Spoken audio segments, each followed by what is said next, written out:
I believe real magic exists. You know, the synchronicities of life and coincidences, that things that feel like magic, right?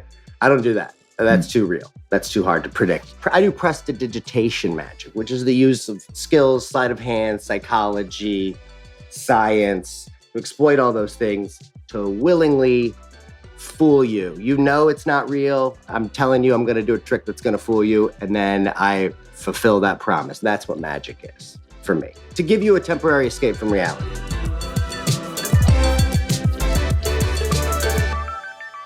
You're going to say, Chad, what do you think about him? No, I'm not. No, I'm not. Thoughts? That was a different version. Yeah, it was. That's the exact same thing. Well, first off top, I liked him. What I was feeling was I was like, I'm going to have to ask Julie to tell me what to think about him. Because you know him. That's complicated.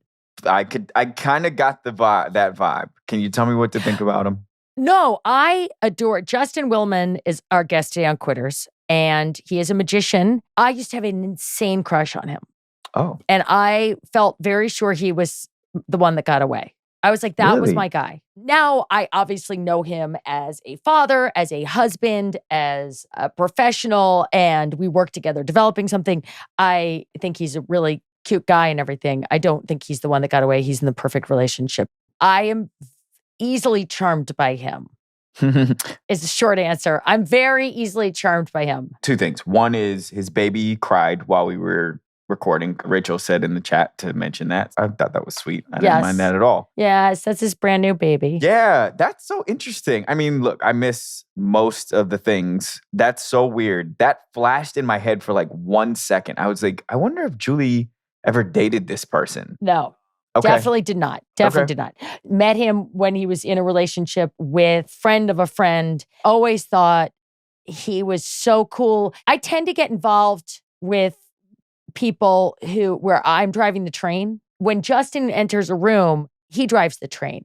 He is very charming and very polished and very ready to entertain people, like at that Seder Passover dinner. And I think there's something about that really appealed to me, to have somebody be skilled in a way that I can't understand.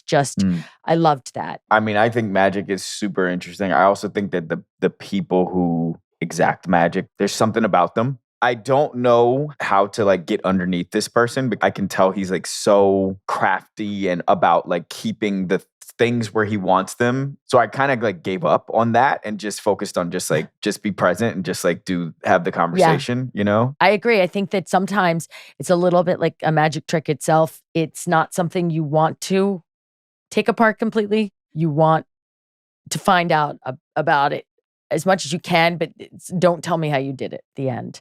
That's always tricky. We like to get to the bottom of people. But he did have an interesting quit. I thought the way that he sort of came into his own and into his own identity, I thought was a really interesting story of a quit, one that I also related to. Yeah, I never heard you really talk about that. I wish I'd never changed my name. I'll tell you that. Although it would still be hard because I was named Julia. No one has ever called me Julia. 9/11 came along and every piece of identification had to match up perfectly. By 9/11, I was an adult who had a working name. It was already confusing to be Julie Lutkemeier, Julie Bowen, Julia Bowen, Lutkemeier. It was chaos. And I made sure when I named my kids that their names would be their names. It keeps me very humble when I think about how I was trying to redefine myself and that I tried to do something by using my middle name at a time when I was so young. And basically, I have a very smart writer friend who said, we're all living out a life and the blueprints were drawn by an 18-year-old. What does that mean? Like an 18-year-old made this plan. Yeah. I was, you were like some 18, 19-year-old was like, I got this. And you would like never trust an 18 or 19-year-old to make all your decisions for you now. True, but you've actually done yours, you know? I feel like mine like to the total U-turn. Like you actually did yours, I think. You made good on the 18-year-old's blueprint. Yeah, I think in a lot of ways I have. But at the same time, you make choices about college, what your major in college is going to be, what you're going to do after college.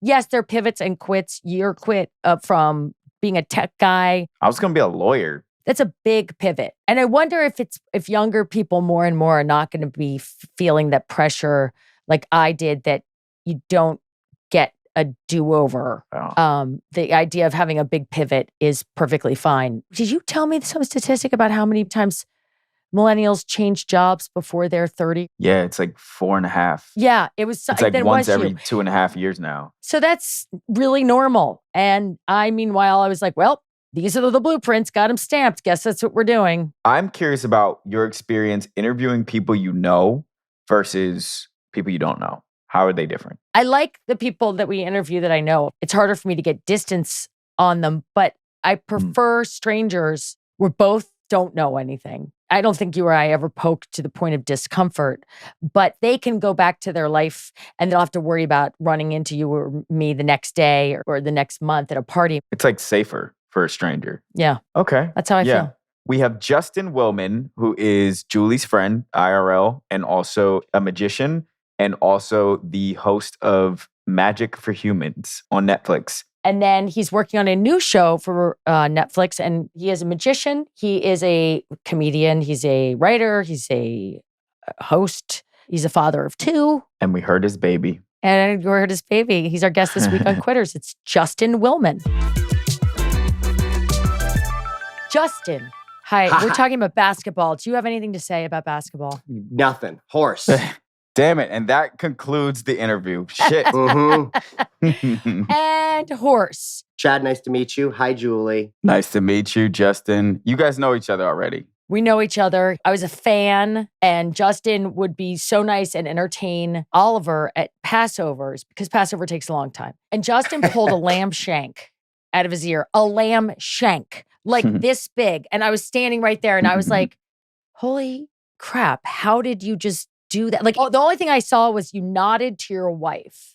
You nodded to Jill. So Jill must have supported. Did she stick lamb shanks like in her blouse or something? She's got we don't leave the house with about 4 lamb shanks in her purse. Just because you never know what might come up. And it was a kosher lamb shank, by the way. It was Passover. Have you made her basically your like de facto assistant? We'd certainly never strategize it. I don't do a lot of magic out in the real world, except that's a situation where sometimes you need magic because Passover is long, the script needs a punch up, a revamp, someone needs to get in there. Someone from TikTok needs to make it more bite-sized and punchy. So that's a time where for everyone's sanity, to make sure there's not kids roaming about bored, you have to bust out a magic trick. You use what you have in front of you. In that case, I had a lamb shank. I'm very interested in what you do, as I bet most people are. What is magic? What exactly is it? Well, yeah. I know. It's like the most obvious question, but the hardest one. Well, I'd say ruling out the type of magic that I don't do is I don't do real magic. I believe real magic exists. You know, the synchronicities of life and coincidences, that things that feel like magic, right? I don't do that. That's too real. That's too hard to predict. You can't do that Passover at the drop of a hat. I do prestidigitation magic, which is the use of skills, sleight of hand, psychology, science, to exploit all those things to willingly fool you. You know it's not real. I'm telling you I'm going to do a trick that's going to fool you, and then I fulfill that promise. That's what magic is for me. To give you a temporary escape from reality. That's amazing. But your brand of magic, especially if anybody's watched you on Magic for Humans, your Netflix show, which was fantastic. If anybody hasn't watched it, it's one of my all-time favorites. You like to mix in psychology, kind of philosophy, poke at people's understandings and tell a story around it. It's not just walking up to somebody and slicing a pear open and there's a card inside. Clearly, you've got a broader concept of how you want to deliver your magic. When I was a kid, trying to figure out what I wanted to be, I loved comedy first and foremost. Johnny Carson just had the greatest job ever. When you're a kid, like you don't have any life experience to do comedy about for the most part, unless you've got some good bits about chores, but so when I discovered that a lot of my favorite comedians also started as magicians, like Johnny Carson and Steve Martin and Arsenio Hall. Like magic was like their gateway. It's the perfect thing for a kid because you don't have to do jokes about life, or my wife, stuff that doesn't make sense. You're doing a magic trick. You can be funny in the context of that. So that's why I loved magic in the first place. I felt special. I was the only kid in my high school or junior high who did magic. Even like the best athletes were one of a team, or maybe there's the star wrestler. But when you're the only magician in the school, like it's this extra, glow that is alluring. I'm 42 now, but in my 30s, I finally now had like life experience or maybe some things to say or ponder or talk about. So that's, I think, when the magic became more interesting to me to be about something. An incredible visual piece of magic doesn't need to be about something if it's beautiful, or amazing. But when it's about something, leaves people with a little something to chew on. Magic's like a metaphor. It's a way into exploring ideas. I think that people don't usually see magic as the way in. Penn and Teller do that a lot. I'm finding myself watching you very closely because I'm like, okay, you see him coming. He knows how to make you see what he wants you to see. So watch him. Is that something that happens to you with people? Are they like really keeping a close eye on you most of the time? In person, there is this expectation that like a magic trick could happen at any moment. A lamb shank could appear at any moment. I don't know, something about the magician maybe my hand gestures. Audio only listeners, just know I'm gesturing a lot inadvertently. There's a lot of hands. And it might be what I'm when I'm not doing magic, it's my way of filling the space. I can't do a trick right now, so I'm just waving, I'm flailing. Maybe I flail elegantly. And maybe that's what it is. But yeah, people watch me. As a magician, you're very vulnerable. They know you're doing something sneaky. You know you're doing something sneaky. So they're watching extra. And you need to, knowing they're watch extra, make sure they don't see the thing they're not supposed to watch. But, you only have two hands. It's in one of them. You're under a microscope. I want to go back to you being the only magician kid. There's another way that could have gone, like head in the locker. Well, head in the locker, that's how you learn to be an escape artist. I'm thinking two things. One, you must have been really good pretty soon. Because if you're a kid walking around in a top hat and a cape, I don't know if you were, but I do know because I've seen your early publicity when you were just Kredible. You looked pretty trendy for the time. It was First off, you were on trend. Justin Kredible. I do. Justin Kredible. It's in my dossier here. It's written out so I could get the joke. Well, good. Isn't that a little lonely? Do you like the being alone part of it? Because there's a lot of being alone to it. There's a lot of being alone to it. I never learned magic as a class, where you're with other people. To me, that makes it less special. I want to work extra hard and dig deep in an old book and learn something that nobody else is aware of, because it's 100 years old or something like that. As a kid, I loved that. You don't know if it's any good until you get out and do it for somebody. It's hard to fool yourself in front of the mirror. It was either that or maybe if I learned to play the guitar, I'm sure that's an equal amount of loneliness, meditative loneliness, right? Until you're out in front of people. I suppose so. It's like being a writer or something, or it's a lot of alone time. You working something up all on your own, which I imagine, especially as a kid, being very isolating, but you have a very positive spin on it. I recruited my sister to be my assistant as a kid. So when I was 14, my sister, who was 7 or 8 at the time, she would wear a French maid outfit and I'd wear my tux and I would make doves appear in this kind of Lance Burton-esque dove act and she would put them on the perch. So that was less lonely. We would rehearse a lot. We would do competitions on a national level when I was a sophomore in high school. So it kind of became a family affair. Now, I was still the only magician in my school, but at least my sister was stoked about this fun thing we did and you get to travel and meet other magicians. I know. Magic conventions. No, I just, at what age do you buy a dove and someone says that's fine?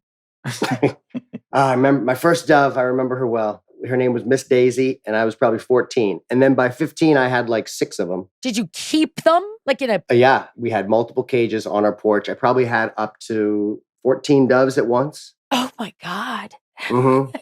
I would travel with these doves. Wait, get on a plane with a bunch of doves? Yeah, and a bunny. Pre-9/11, you could get away with this stuff. You literally go walk on a plane with 2 boxes of doves and a bunny.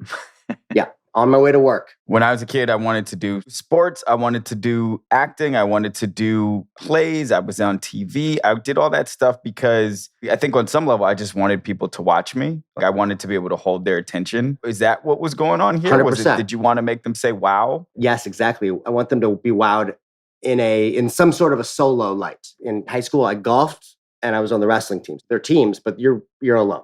You know what I Yeah. mean? I mean, I couldn't sing, so I was never cast in an ensemble production of anything. I was always very solo. I don't know what that is. If it was maybe just like I was an only child for the first 6 years of my life, I want to get back to that. You know, I don't know what happened. But yeah, you can relate. There's something that drives you to just wanting to have the spotlight, but also like share something special, you know, make people feel a certain way. Magic, you get like instant results.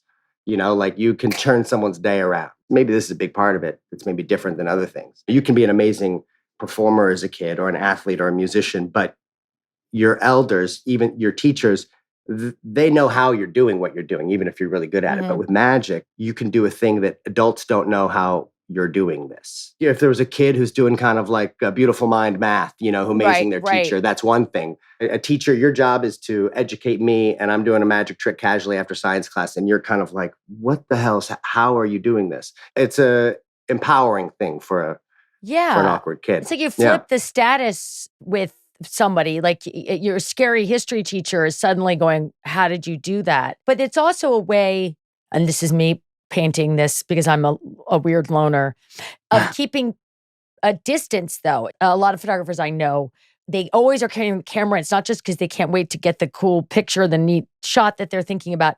It gives them something to do in a place where they would otherwise feel awkward. They've got a role. They have a thing to do. And it also allows them to view the world sort of through their camera. And I'm putting this on you, Justin, so correct me. Is it a way as well to have an interaction that you're in control of and can kind of push the brakes when you want? It's a lot of control. It's a lot of control because once I go into a trick, you know that your job, you know, as an audience, your job is to kind of sit back and just observe. And normal social interactions that I know I was very not adept at in junior high and high school as a kid, these formative times, because there's no script for that. You can't practice that, but I can practice a trick where I have you do a thing and then you put the card back in the deck and then this, and then you're amazed. And then the conversation is about how amazed you are and how great you think that trick was, not about like, so what do you think of, you know, the Ramones, or what do you think of this? Right. You know, like you've got control of the situation for sure. And in comedy, you know, you've got the microphone. You know, there's this natural control dynamic set up versus a, you know, like a discourse like this, you know, it's a little more of on your toes in the moment. Yeah. And now a word from our sponsors. Hey, Chad.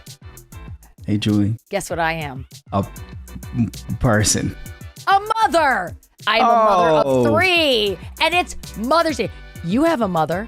I do. A mother of 2. What are you going to do to celebrate her on Mother's Day? I'm probably going to send her a gift. I think we actually will be in DC that week with Juliana's mother as well. So I'm probably going to see her. Well, you know what I suggest? What? Give them the gift of rest and relaxation. Toss them some Sattva luxury mattresses. Oh, Sattva and luxury. I plan to spend Mother's Day not getting out of bed. I can't even imagine you not waking up and immediately doing stuff. Well, I'll be really honest with you. I do get up really early and then I get back into bed. If I'm going to have a lie-in, I get back into bed because I like to get all snuggly. And I got to feed Gertie, then she got to get under the covers. Do you know Gertie really likes the Sattva mattress? And Mother's Day is just going to be me hanging out. I've got my tea. I've got my Gertie. Hopefully my kids will be around. You never know. Doesn't matter because I got my Sattva mattress. I'm good. You deserve that. If any of our listeners want to be really good to their moms or to themselves for that matter, they'll save $200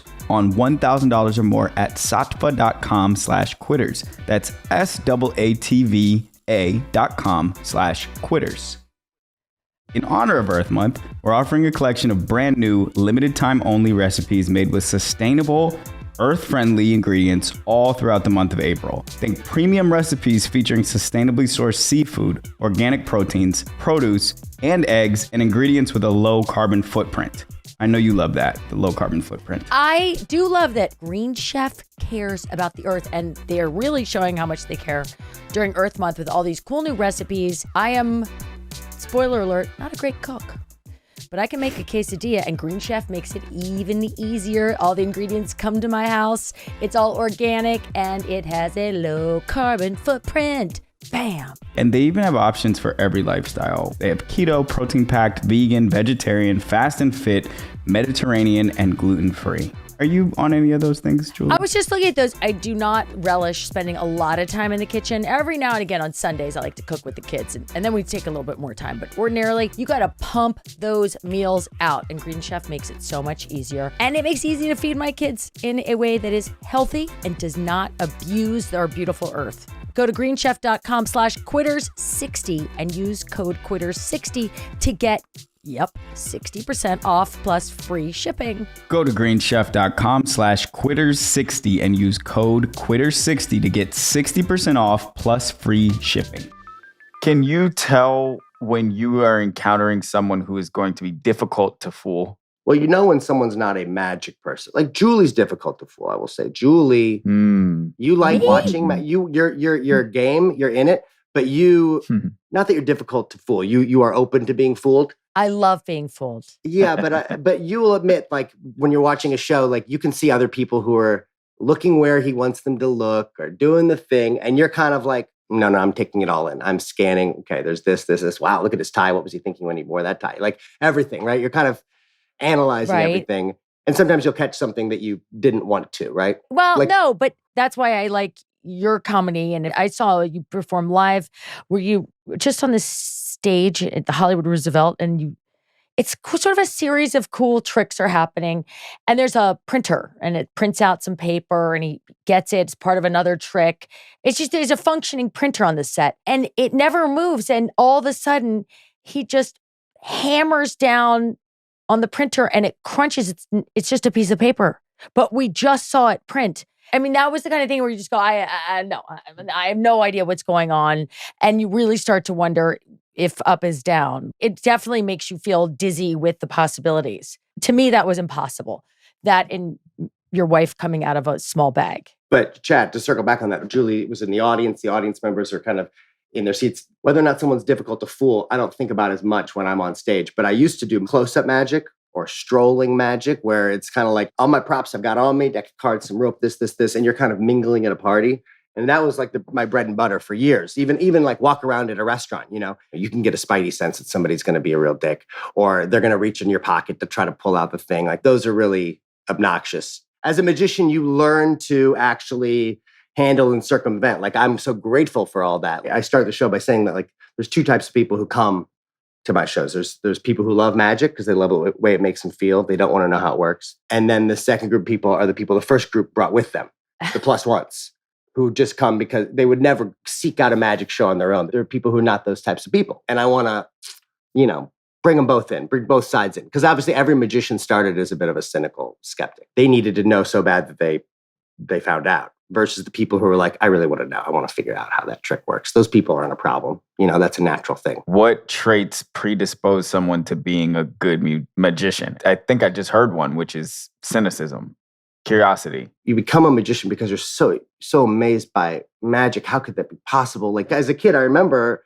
seeing David Copperfield and wanting to get a magic kit because I thought that magic kit must have like powers, right? There must be some shortcut that breaks the laws of the universe. And then you learn that it's not. It's just like you learn that there's tricks and it's practice and the magic that you sought doesn't exist. And then you work really hard to basically create the illusion that it does again. So you're kind of like, I'm telling you that it's all about suspending your disbelief, but I wouldn't have gotten here if I didn't unsuspend my disbelief and figure out how it all works. Can you be fooled? Yeah. Love being fooled. When was the last time you saw a magic trick where you're like, damn, you got me. How the hell did he do that? Just the other night in New York, some magicians came and there was this one young girl who I'd seen some of her stuff online. She's 18, like she's so young, so talented. And after the show, she's doing that thing where she kind of shows you a trick that's a work in progress. And, I get a lot of people like showing me tricks. So I'm trying to like be a good audience member, right? But you can't help but if it's a card trick and I could tell it's where this is heading. I picked a card, she's holding the card. It's a 6 of diamonds or something. And I'm now getting ahead of, all right, wherever this is heading, I'm looking at the edges of the card. I'm kind of looking for a seam. I'm just trying to like get to the method before I even see where this is going. My brain can't not at least look for the flaws. And I'm like, oh, okay, I don't know where this is heading because that's just a 6 of diamonds, completely ungimmicked. I'm thinking in my head. And then a second later, like she just rubs her finger over the 6 and it turns into a 3. And I really like didn't see that coming. Mm-hmm. Just a little thing. Like not that it was a whole trick, but it was just like, okay, so there must have been like a flap or something. How did I not see that flap? I'm right here. Like it was really pretty cool. Like I love when I tell myself well, there's no way this is going to happen. Where's this going? And then that exact thing happens. For a magician to say that a trick fooled them, you only need like maybe 10% of the trick to fool the magician. A magician can know everything that you did except for that one little thing. How did you show your hand empty there? That fooled me. But a non-magician, if they know how 10% of the trick work, they think they have it all figured out. Like it didn't fool them. For that printer trick, if at one point you saw like, oh, see, I saw it wasn't even plugged in, so it wasn't a real printer, so didn't fool me. Even though that doesn't explain everything. But if you see... It was printing. But it was. It was printing. I'm a writer. I go in writer's room sometimes.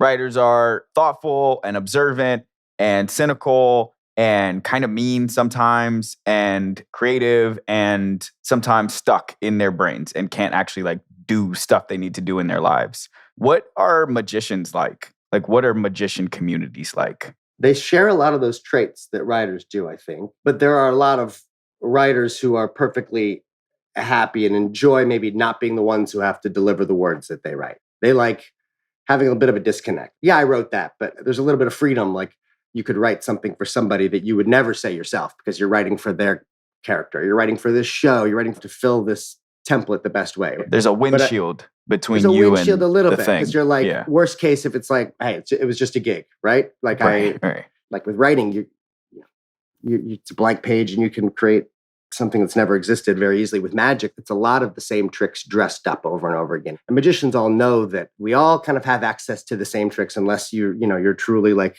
a magical genius who can pave new ground.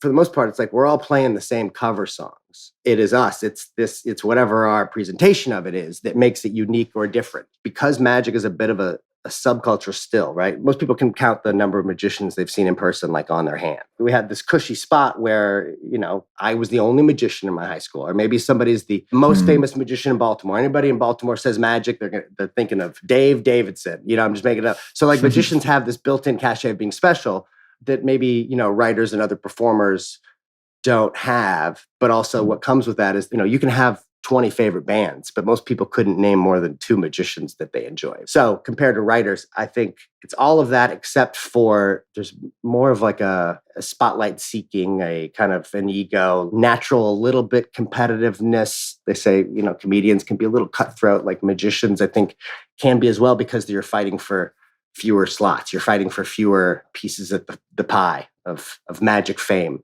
But in terms of like how the magic brain works, like coming up with new magic tricks and riffing, I'm sure like a magic writer's room, like on my shows, I like to have basically 75% non-magic people, just good, funny writers, and then a couple magicians. And you kind of create this mind meld because if the magicians know what they don't know and have a lane, and the writers kind of, have a lane, and there's this way to merge where you end up coming up with a way to approach a trick or write a thing that truly didn't exist before because you're kind of using each other's superpowers. It has to be said that you broke both of your arms when you were 12? It has to be said. Yeah, 12. It must be said. It's my origin story.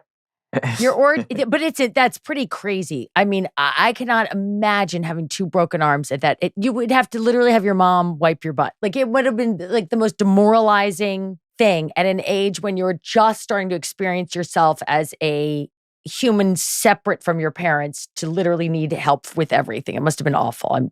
I'm sorry, but that is your origin story. But in your long journey from 2 broken arms to a series of TV shows that are both comedy, hosting, because you do a lot of hosting, especially of things with food. Is there any form of entertainment in that stretch that you have decided, because the name of the show is Quitters, to quit? Are you like, yeah, I'm not going to work with dogs. I quit using electricity. I went full Amish magic. No electricity.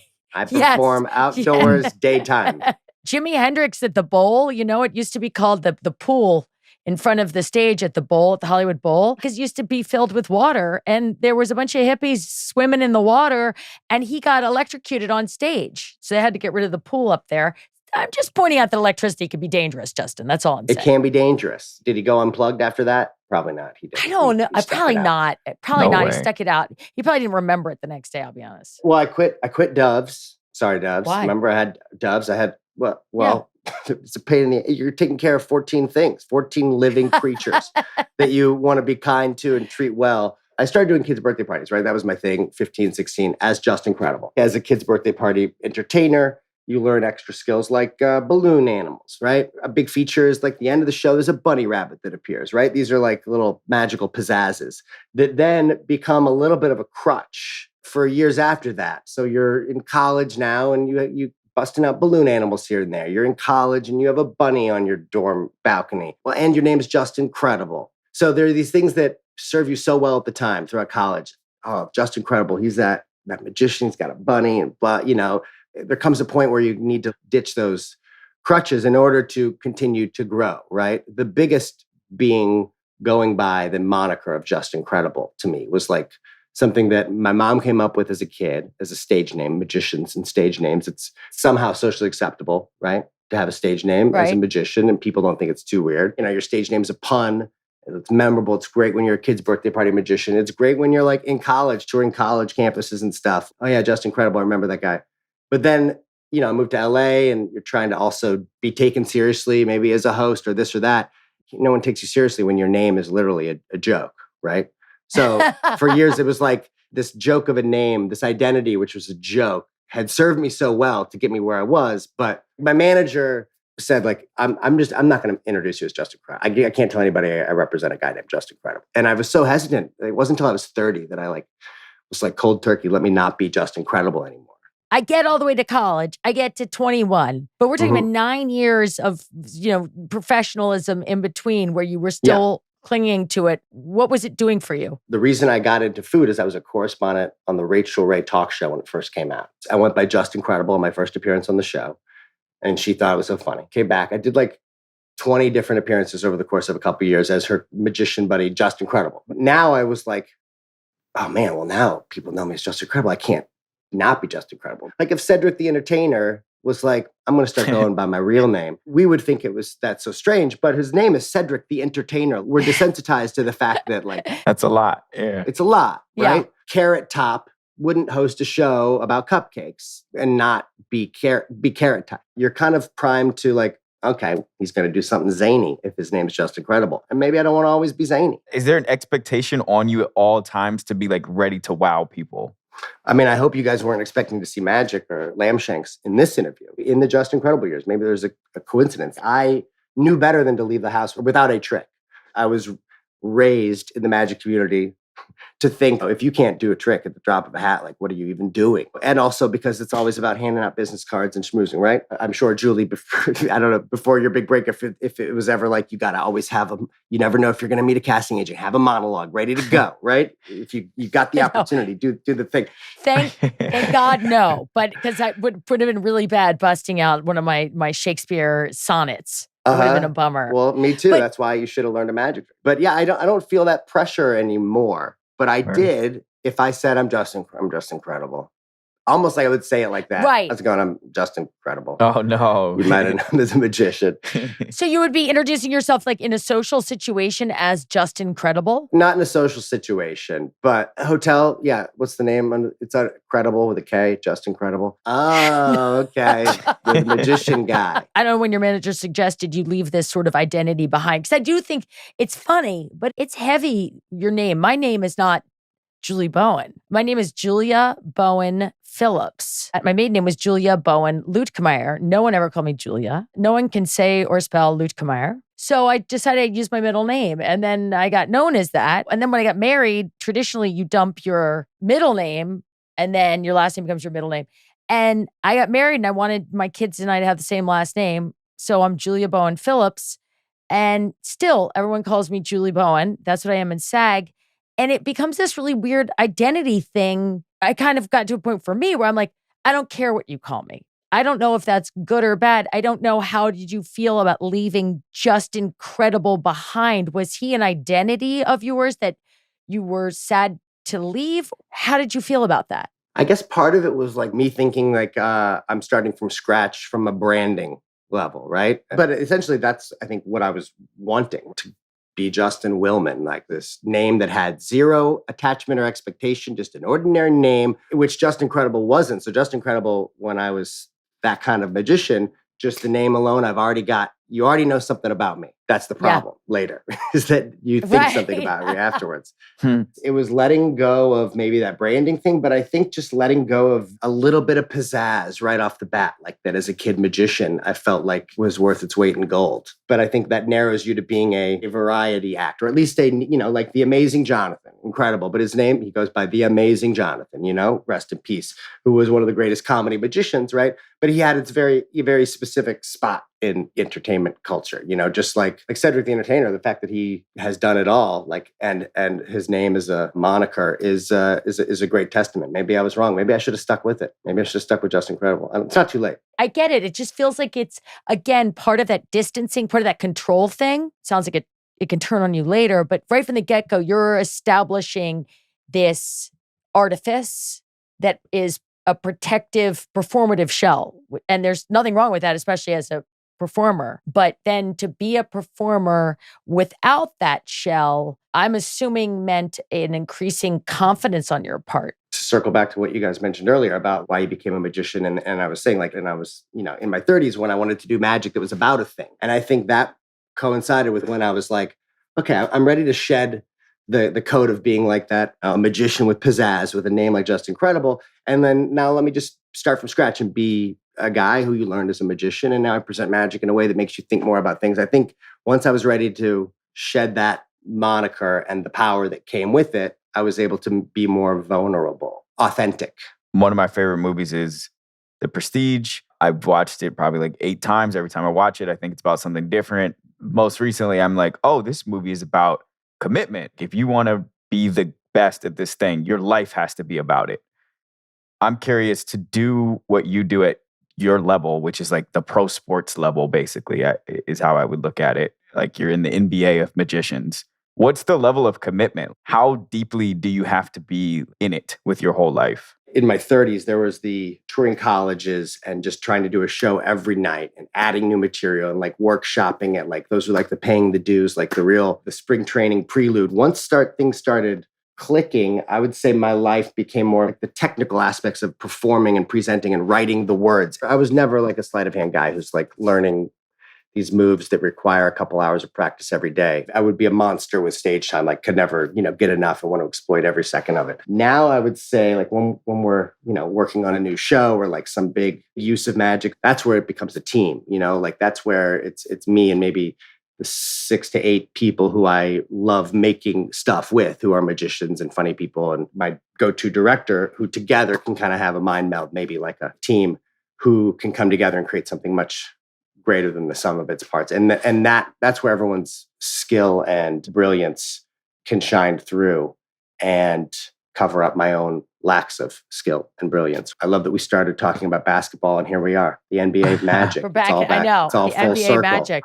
I want to ask you a question about what I feel was a very controversial episode of Magic for Humans, where you tricked the children with the marshmallows. There's a classic psychological test where you tell a kid they can have 1 marshmallow now or 2 marshmallows later. Then you leave the room and they have a camera always. And it's supposed to tell you something about what kind of person these kids are, whatever. So Justin does this trick and he puts the marshmallow under a red Solo cup, I believe it was, and leaves the room and there's a camera in there. And the kid invariably lifts up the Solo cup just to see the marshmallow, just to see it. Only now there's 3. And then they put it back down and they lift up. Now there's 5. The kid is doing magic to himself. There's no one else in the fucking room. At the end, there are no marshmallows. And the kid didn't eat any marshmallows. Now Justin comes back in the room and the kid's like, I didn't eat them. I didn't eat them. He's sobbing. And yet it's one of the greatest tricks I've ever seen because the kids are performing magic alone in a room to themselves and have no idea how it's happening. I don't have any idea how it's happening, but it was so raw and so emotional. And I thought a brilliant piece of television, but how did you feel about it? And would you ever do anything like that again? What was controversial about it? That we made a kid cry? Yeah. Oh.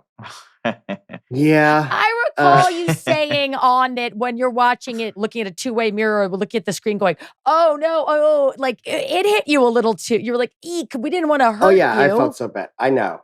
What I love about that bit is just from the marshmallow test thing, right? Like that it's this piece of interesting science and psychology. Like I love the idea of recreating a social experiment with some extra like little wild card, like some new thing. And it felt like magic is that perfect thing where if I could do the trick without having to be in the room, you not only get to see what kid could hold out for a marshmallow, but what a kid does when, and it's assumed that they ate the marshmallow when they really didn't. Like it's this extra personality trait that comes through.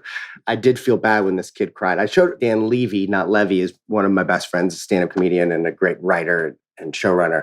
And I remember I sent him that episode and he was like, well, you absolutely can't show the kid crying. You got to cut that. Because he was like a new parent. And I didn't have a kid at the time. And I was like, what do you mean? Like that is the realest of real, you know? And I kept it in, and I'm so glad I did. Because when you're watching magic, by the way, like as you can imagine, like your BS detector is up. So you're kind of just waiting for like something to put your BS detector at ease. And you're just looking for something real. I want to see something real. I'm going to open myself up to the show. Don't tell me you're taking advantage of my gullibility here. I want to believe that this is all legit. And a moment like that is what we all search for. These kids knew that there were cameras there, but they forgot 5 minutes later after being left alone. An adult would never forget, you know, you'd be clocking it, but he forgot that we're all watching him right now and he's doing something truly real. I found it to be interesting, not controversial, maybe that I didn't have more crying. That's the controversy. I wanted more crying kids. What's the harshest critic saying about that? They're saying like, if you make a kid cry, don't show it. That's exploitation. No, I guess it wasn't the kid crying. I really encourage anyone listening or watching this to watch It's Magic for Humans season 1. Is it the first episode? Episode 1. Mm-hmm. Episode 1. Because these children are alone in a room. There are no camera cuts and they are lifting up the cup and putting it down. And each time they lift the cup and put it down, they themselves, they're not doing it in a special way. There's no adult there. The number of marshmallows changes. That would freak my shit out until the day I died. I wonder if they're still traumatized because they think, I mean, I know that we believe in synergies and synchronicities, but that there's an actual disappearing marshmallow, like black hole. I would be scared as fuck if I was a little kid. Did you tell them how it works?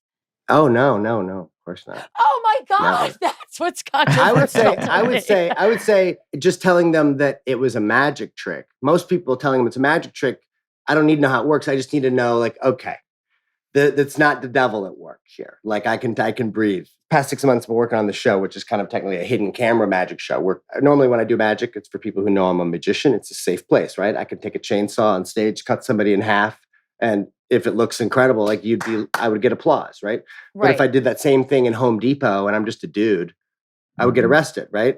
Like same trick, like context, different context. So doing magic out of context, I find is very, very powerful. It was in that moment, like for that kid and for adults, like in everyday life, if a massive hidden camera conspiracy created something unexplainable, all you need to know was, okay, he's a magician. This isn't all fake. Okay, I don't even know how it works, but I just need to know that my brain isn't melting. They only found out after that it was a magic trick, right?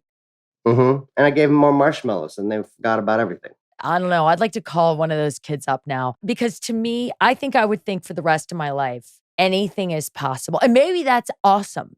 Maybe that is a gift that these kids are like, you know what? I know what I saw. I made marshmallows appear and disappear because you doing a chainsaw, sure, those contexts are different, but both times the chainsaw at the Home Depot and a chainsaw on stage, it's still you. If a kid saw me do that on stage and then the kid tried it in Home Depot, that'd be different. That's a problem. Thinking that chainsaws don't hurt people if you say the magic word. Right. I think all kids think that they can make things happen with their minds.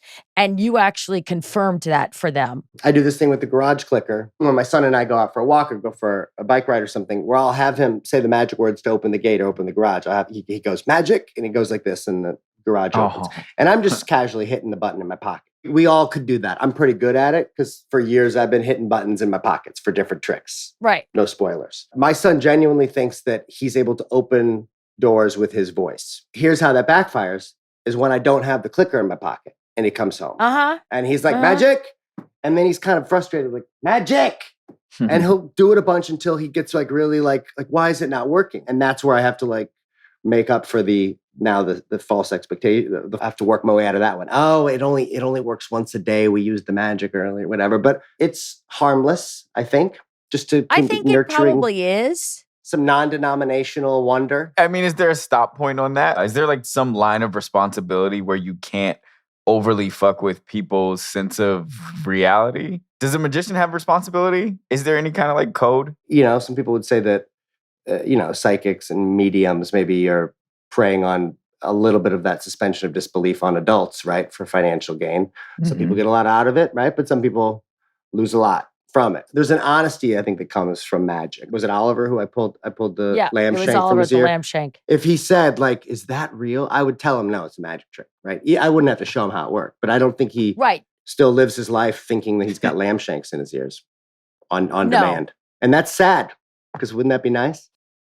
And now, a word from our sponsors. Well, hello. Today's episode is brought to you by Starbucks Ready-to-Drink Coffee. Tune into moments that matter with the uplifting boost of Starbucks Mocha Frappuccino Chilled Coffee Drink. Available now, online, or wherever you buy groceries.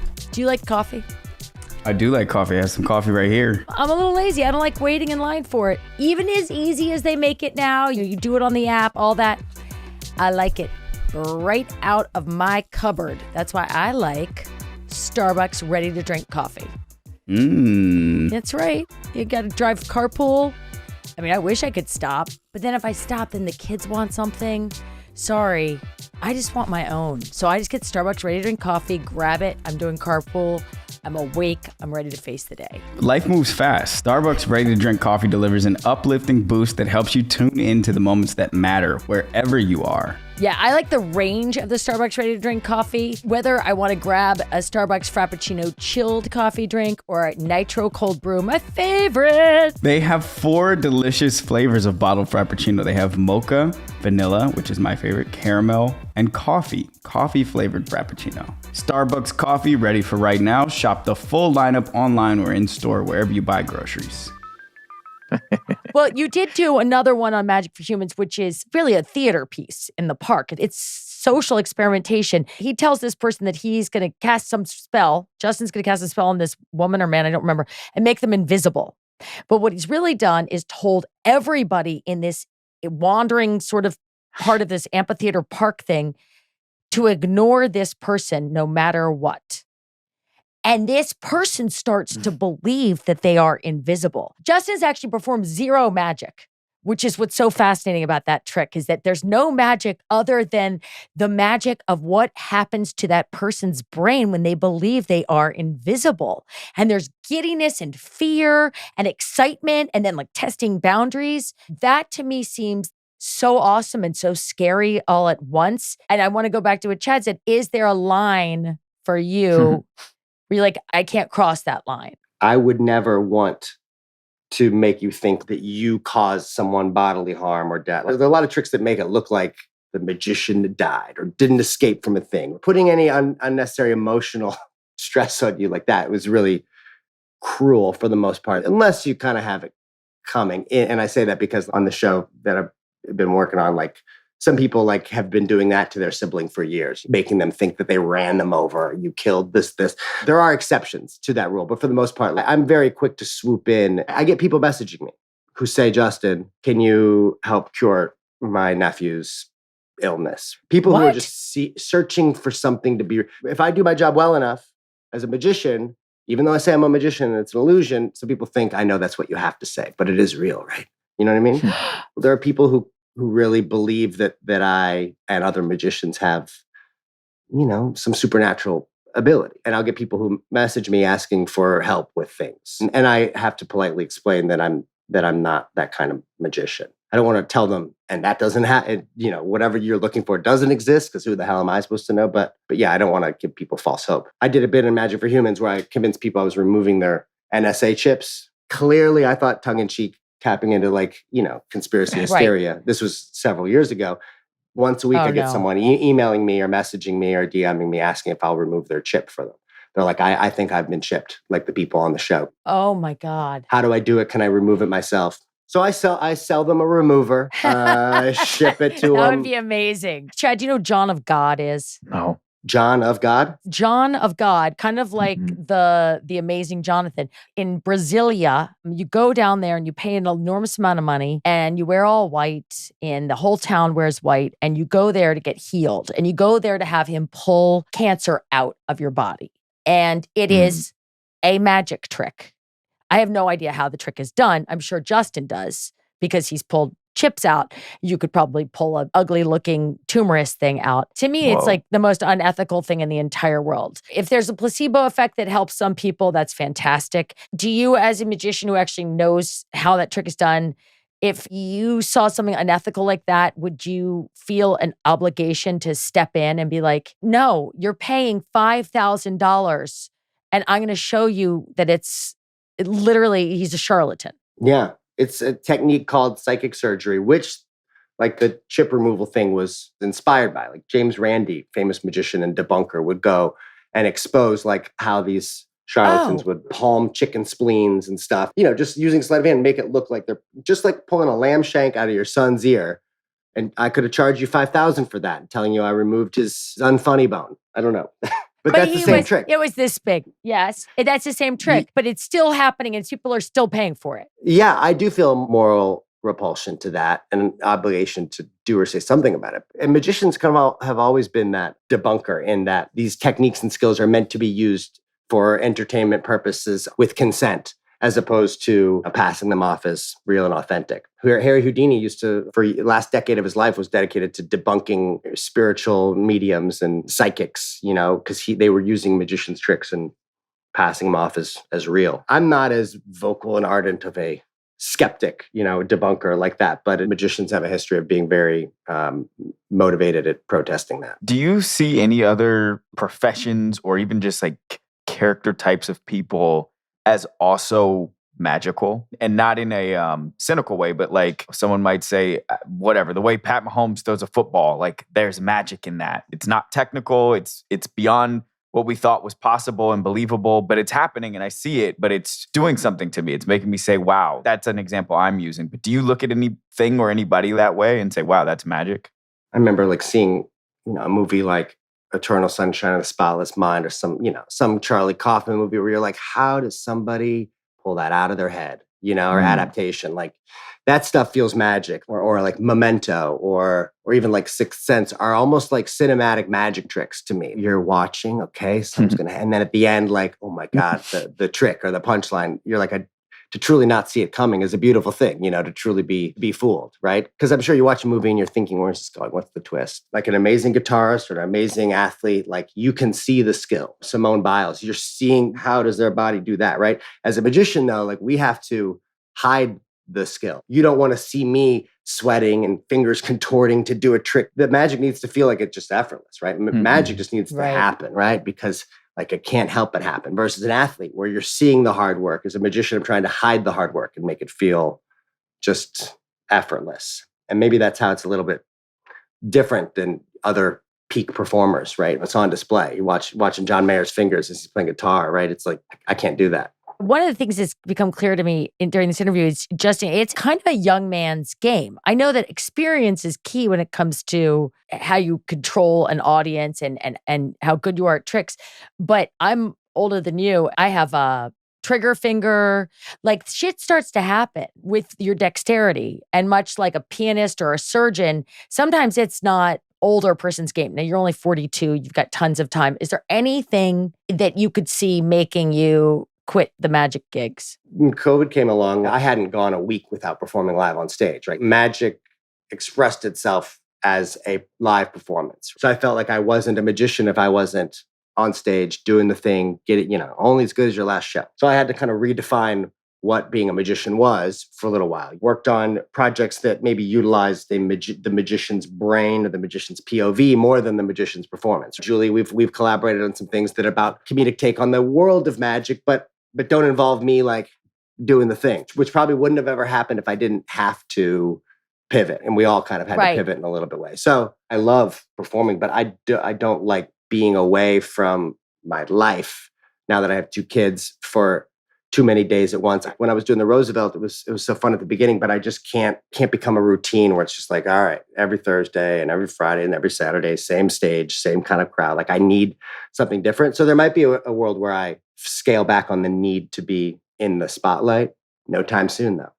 I understand. No, 42, you got a lot more years. I would never do something that didn't at least involve exploiting what the experience of being a magician has given me, which I think is kind of like an interesting way to solve problems. Having a group of magicians solve a problem, I think is very fascinating to watch because you're seeing how people can naturally utilize every corner cut in reality and physics and perception to kind of create the desired result. And to me, that's just as fun as performing. Is there like an accessible entryway for someone who is just curious about the world of magic to learn one interesting world of information? Where I would go usually for this is like probably Reddit. I would go to like Reddit magicians or something like that. But I don't know if I want to just like at 11 o'clock p.m. tonight for the last hour that I'm awake, if I want to just like download to brain some information about magic, like where, or like, learn like one good card trick that like is actually good that you could just have in your pocket for the rest of your life, right? Yeah. One good lamb shank trick.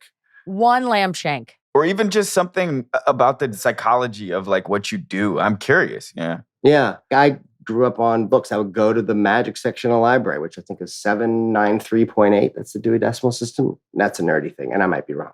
But the magic section of a library was like, it would be the first stop, or the magic section of a bookstore. And I would, flip through that. You can learn a lot on YouTube. Kids these days learn magic on YouTube. But I'm sure you have to wade through a bunch of just crap. If you were like, hey, I know a 12-year-old who would love to learn magic, I would say, buy them my magic kit that I sell on my website for charity. I know as a kid, when I got my first magic kit, instructions were hard to read. The props were crap. And I was like, this is hard. I'm done. Like at age 5, I was like, oh, what the hell? I'm done. And then I didn't even think about magic again until I was 12. As a kid, it's like, I want to open up this box, learn a trick. 10 minutes later, you can do it. Run in the next room, do it for your mom in the kitchen. And she's like, wow, like that's what I think you need to experience as a kid. As an adult, and you're like, I'll give it a couple hours to learn a thing, to learn a technique. I want to understand why a magician would approach it this way. You're willing to bite off a little bit more. So I would say there's some good books and I can send you some links. Yeah. Well, Justin, thank you so much. Oh, did we start recording? We already started recording? Yeah, we started. Okay, good. Can you just tell us what your charity is? My mom passed away of Alzheimer's in 2020. So my sister and I and my dad created the Sonia V. Willman Alzheimer's Disease Research Fund, which is an association with Barnes Jewish Hospital in St. Louis, where they're doing a lot of incredible stuff to hopefully, with the goal of making Alzheimer's disappear in our lifetime. Of all the charities, and there's many ways to spend their money, obviously, it's exciting to see something look like it's right over the horizon. Yeah. Well, thank you. Thank you for sharing that. And if anybody wants to go and buy one of your magic kits and get the money to this very worthy cause to help stop the progression of Alzheimer's and put it in the past, you can go to your website at justinwillman.com. Justin Willman, but I'll tell you, Willman. But I will tell you, listen, I still own Justin Kredible URL. So you could probably type Justin Kredible with a K.com and it would redirect you because, I'm not ready to let it go. Never let it go. That's right. Thank you, Justin. You're a delight as always. Really appreciate it. Thank you. Thank you, sir. Thank you. Thanks, Chad. Thank you. Thanks, Julie. Bye-bye.